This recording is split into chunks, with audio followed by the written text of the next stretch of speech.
Magandang araw muli mga ka-aircon lovers. Sa ngayon mga ka-aircon lovers, ang gagawin natin isang convenience outlet. Ito pasabay lang to ni customer dun sa aircon yung ginawa ko kanina. So dahil bumili sila ng bagong refrigerator, so pinapacheck niya kung okay pa saksakan itong outlet na ito, kung pwede pang gamitin. So titingnan natin although na-testing natin sa test light is mayroon namang power.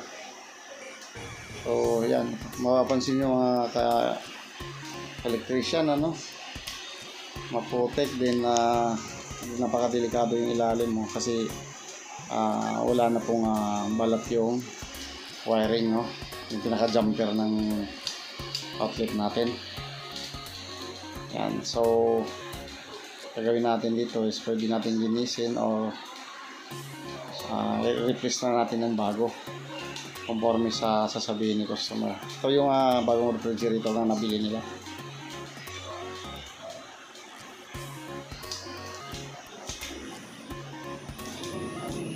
Ayan, so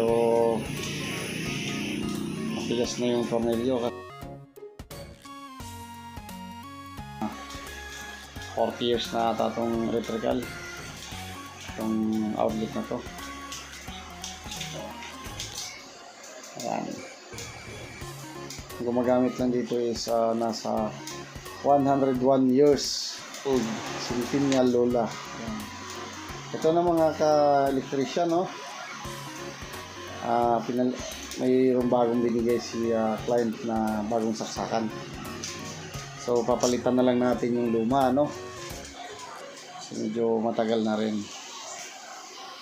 Ayan, kasi takot silang saksakan yung luma. So ito, jumper na lang natin yung kabilang outlet, Ayan, kumuha lang din tayo dun sa sa wire dun sa outlet dahil wala naman kaming dalang wire. So ang ginamit na wiring pa nito is solid wire, Ayan.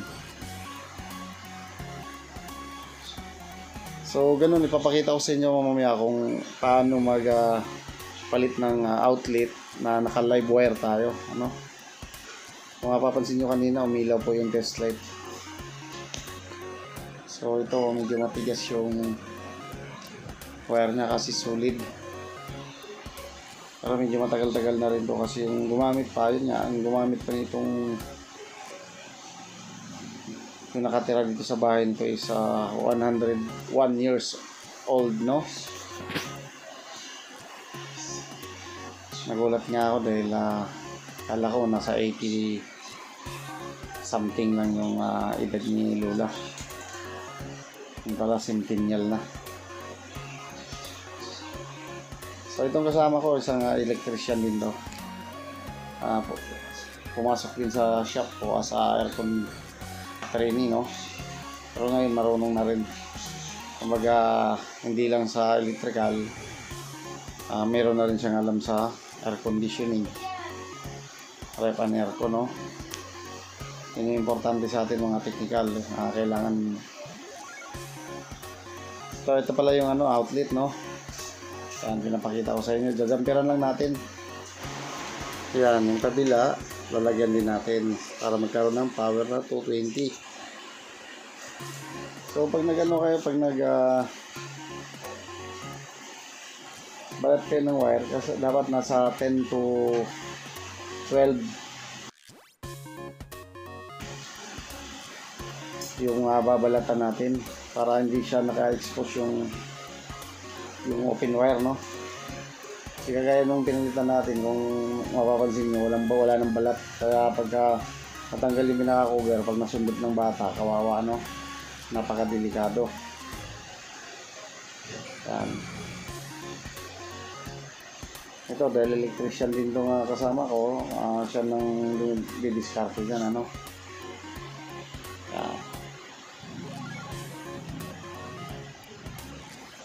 So ganyan lang, magja-jumper lang tayo dyan, then ilalagay na natin yung live wire, Isa-isa lang natin ilalagay yung live wire para hindi delikado, hindi tayo makuryente. no? So itong wire na to, medyo matagal na rin po. Ang gamit pa is solid wire, kaya matigas siya.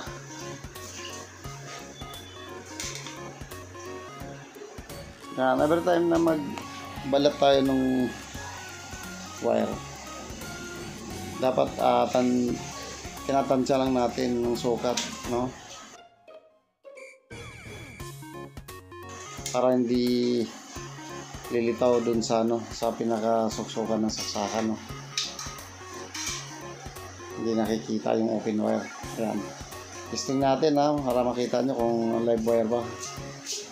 Yan, ayan, umiilaw, no? Mahina lang kasi 110 lang po yan.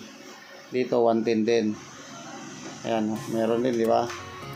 So ingat lang pagka nagpalit tayo ng saksakan na naka-live, kasi lalong-lalo na yung mga baguhan, yung DIY lang, nakapanood lang ng video sa YouTube. Ingat po tayo kasi yan, ito mga certified electrician po ito. Ayan. Ano lang mga ka-puting-ting, no? Mga ka-aircon lovers, mga ka-registered master electrician. Ako nga pala isang registered master electrician, pero marami rin kasi akong nahawakan na technical skills, no? So kung ano yung dumadating na trouble, at least may alam tayo, no?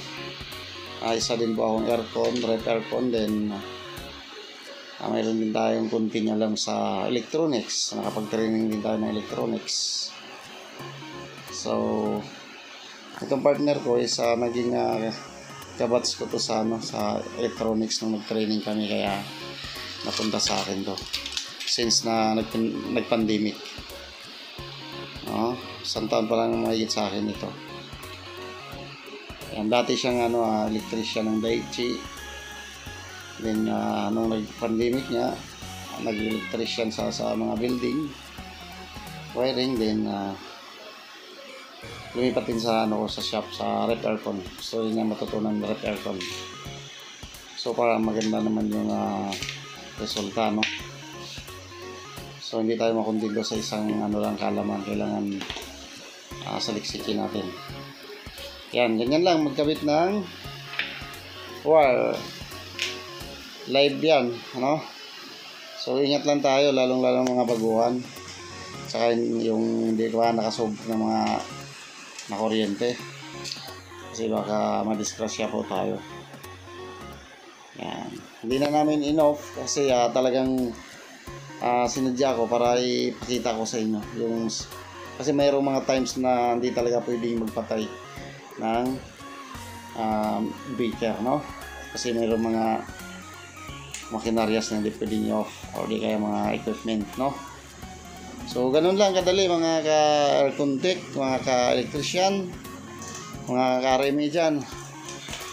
Ayun, mga ka-electronics yan, sa mga kabuting-ting yan, mga tatay dyan na gustong magkabit ng outlet nila. Ganun lang mga kasimple. So yung mga napadaan pala sa aking YouTube channel, please paki-subscribe na lang din. Kung mayroon kayong gusto itanong, comment lang daw, no? So please, sa ngayon okay na, pwede nang gamitin ni client, no? Yung isa kasi okay pa naman, kaya lang natatakot po sila dahil sobrang luma na, no?